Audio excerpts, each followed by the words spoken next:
ഹരി ഓം സർവം കൃഷ്ണാർപ്പണമസ്തു. അതുപോലെ സുബ്രഹ്മണ്യസ്വാമിയുടെ ഒരു പുഷ്പാഞ്ജലിയാണ് കുമാരസൂക്തം പുഷ്പാഞ്ജലി. കുമാരസൂക്തം ജപിച്ച് നെയ് ജപിച്ച് കഴിച്ചാൽ, സാരസ്വത അരിഷ്ടം അതുപോലുള്ള അരിഷ്ടം ജപിച്ച് കഴിച്ചാൽ വിദ്യാപരമായ ഉണർവിനും ജ്ഞാനലബ്ധിക്കും ശാസ്ത്രപരമായിട്ടുള്ള വിഷയങ്ങളിൽ നല്ല അറിവുണ്ടാകുന്നതിനും എല്ലാം ഉത്തമമായിട്ടുള്ള ഒരു മന്ത്രമാണ് കുമാരസൂക്തം പുഷ്പാഞ്ജലി. കുമാരസൂക്തത്താൽ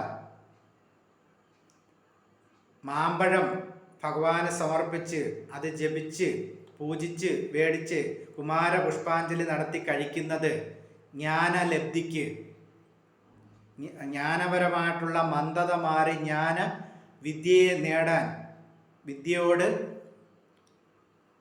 അറിവിനോട് അതിയായ ആഗ്രഹം തോന്നി അറിവിനെ നേടാൻ, പ്രാവീണ്യം നേടാൻ ഉതകുന്ന ഒരു പുഷ്പാഞ്ജലിയാണ് കുമാരസൂക്തം പുഷ്പാഞ്ജലി. വിദ്യാപരമായ പുരോഗതിക്കും എല്ലാ തരത്തിലും വിദ്യാപരമായ മന്ദത മാറി ഉണർവേകി പോസിറ്റീവ് എനർജിയായി മുന്നോട്ട് പോകാൻ, ഉത്തേജനം ലഭിക്കാൻ, ജ്ഞാനലബ്ധി, വിദ്യാലബ്ധി എന്നിവയ്ക്ക് ഏറ്റവും ശ്രേഷ്ഠകരമായ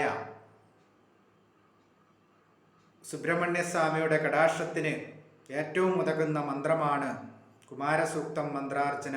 ചൊവ്വാഴ്ച ദിവസം വേണം കുമാരസൂക്തം സുബ്രഹ്മണ്യസ്വാമിയുടെ മുമ്പിൽ നടത്താൻ. വെളുത്ത പുഷ്പങ്ങളാൽ വേണം ചെയ്യാൻ.